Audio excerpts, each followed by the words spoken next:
Hello everyone. Our next topic is Mendel's laws or principles of inheritance. So Mendel did not postulate any laws, but the scientist or the botanist who studied this genetics, who studied the inherited characters, who studied heredity, so they have given this laws, or they have concluded from the experiments of Mendel that there are three laws which are very much important to be studied in the principles of inheritance. So it was Correns. So Correns postulated these laws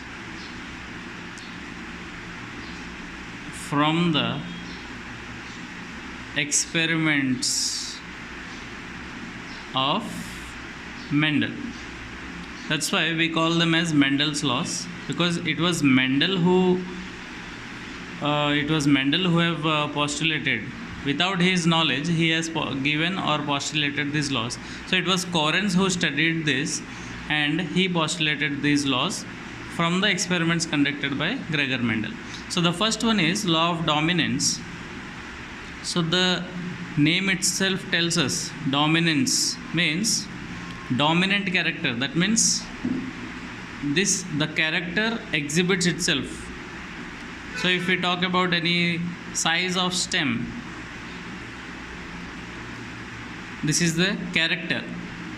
The alternative forms of this character, alternative form, that means alleles, alternative forms of a character or trait, we call it as alleles. That is tall, dwarf. So these are the alternative forms of this character. That is, size of the stem is character, and these alternative forms are called as alleles. So one is tall and one is dwarf. So tall is showing dominant nature, and dwarf is showing recessive.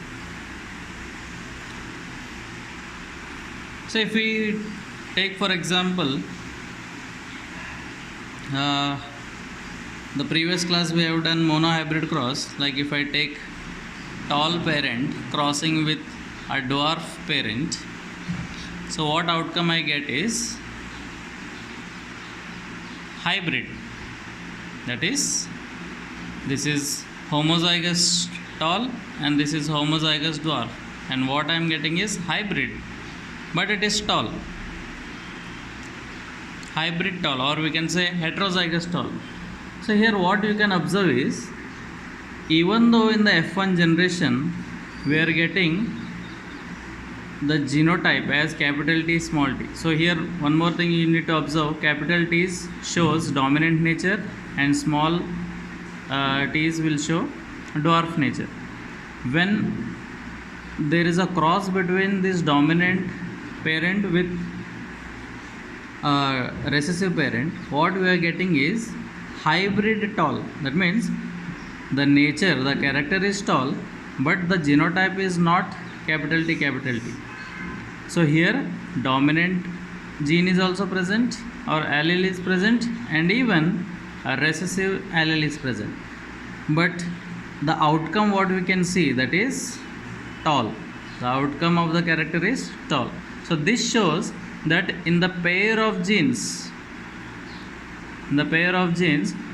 even if recessive is present along with the dominant, so who is going to show it off? It is dominant nature, that is tallness. Even though inside it dwarf nature is present, the dwarf allele is present, but tall is suppressing the tallness,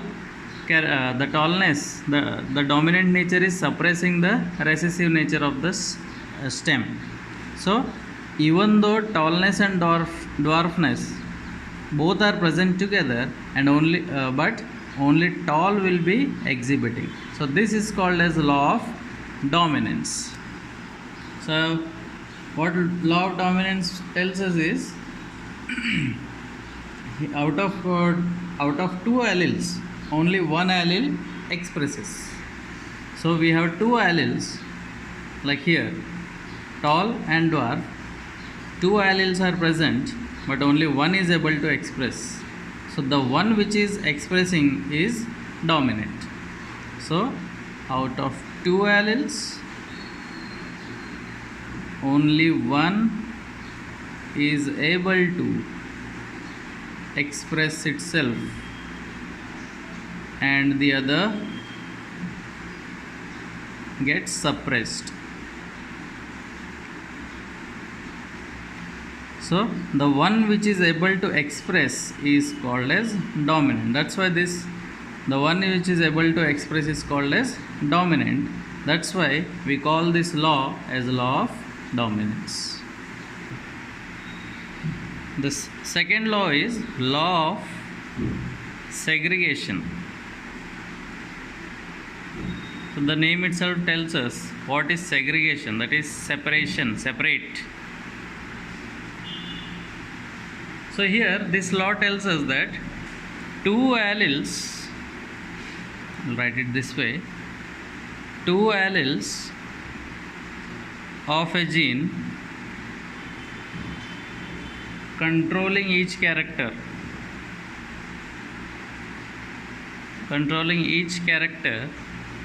stay together. So this is the first part of this law, that is two alleles of a gene controlling each character stay together. That means here we have already seen in law of dominance. So two alleles are controlling different thing, that is tallness and dwarfness, but they are staying together. So two alleles of a gene controlling each character, they stay together, but what happens is during gametogenesis or gamete formation, during gamete formation, what happens is they both separate. These two alleles, what will happen is they both separate. During gamete formation, the alleles separate from each other.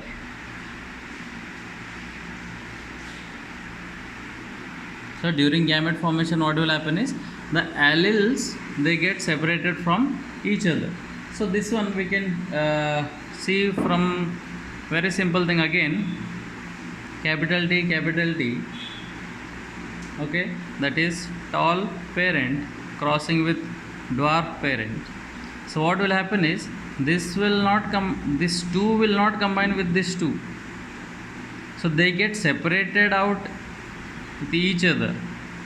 So this combines with this, or it can also combine with this, and this combines with this, or it can combine with this, but this two has to separate. What will happen is these two alleles, they have to separate during gamete formation. So here what will happen is one gamete and the other gamete, here one gamete and the other gamete. So simple Punnett square. So this gamete is combining with this, and this one with this one with this, and this one with this. So here you can see we do not observe any homozygous tall, we do not observe any homozygous dwarf. All that we can see is heterozygous tall, that means hybrid tall. All you can see hybrid tall. So here what happened? Two alleles of a gene controlling each character stay together. So these both are controlling the tall character, and these both are controlling dwarf character. But what is happening during gamete formation? So they both are separating. That means they both are now different. So gamete formation, when this one is combining with this, so they both are separating and combining with the other character. So this law is called as law of segregation. And the third law is law of independent assortment. Law of independent assortment. That means each pair of gene, it will assort or arrange itself independently. That means if I am taking any two pairs of characters like dihybrid cross, we have seen already. So in that two characters we have seen, seed color and seed shape. Here these two characters are not mixing each other, but they are independently assorting with each other. That's what we will be seeing. First we will see what is this law. So according to this law, here the alleles of two pairs of traits or characters separate independently of each other during gamete formation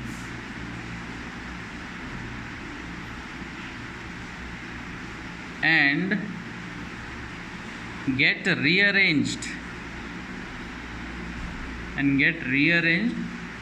in the offspring at the time of fertilization.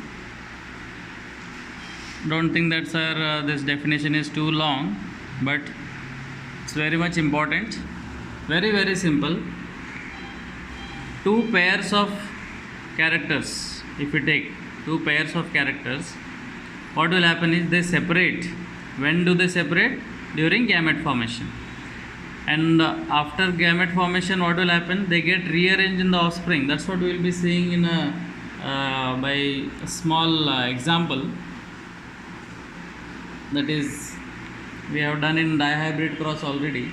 That is one parent, that is round yellow, both are dominant, capital R and capital Y, is crossing with wrinkled green. Okay, both are dominant characters and these both are recessive characters. So one parent is completely dominant, one parent is completely recessive. So during gamete formation, don't think that RR will be separated differently and YY will be separated differently.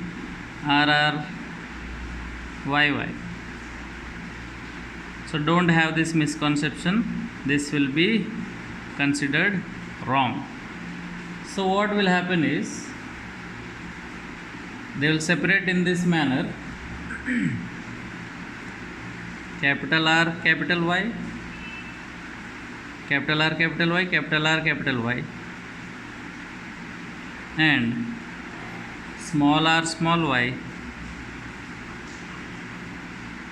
small r, small y. So what outcome do we get? Capital R, small r, capital Y, small y, and everything same. Like how we have seen monohybrid cross, all are similar. So what we are going to get is capital R, small r, capital Y, small y. So this is what we will be getting in the F1 generation. And during F2 generation, how do we get? F2 generation, so what all gametes we can get is capital R, capital Y, capital R, small y, small r, capital Y, small r, small y. So these are the four different gametes we are going to receive. Okay, and see each character. So if you see the character round yellow and this one is wrinkled green, so during gamete formation you can see both the characters independently. Both the characters you can see, that is round yellow is there, round recessive, so green, wrinkled yellow, wrinkled green. So this is how independently they will assort. So don't have the misconception that R will only combine with R or Y will only combine with Y. No, each character is present in the gametes. Okay, each character is present in the gamete. So parents also, both characters are there. Okay, both dominant, and this one both recessive. And if you see the gametes, both characters are there, that is seed color and seed shape. So I'll notify this one, this is seed shape, and this one is seed color. R is showing seed shape and Y is showing seed color. So the recessive character wrinkled, the recessive character green. And if you see in the gametes, R is there, yes, and Y is also there. R, Y, R, Y, R, Y.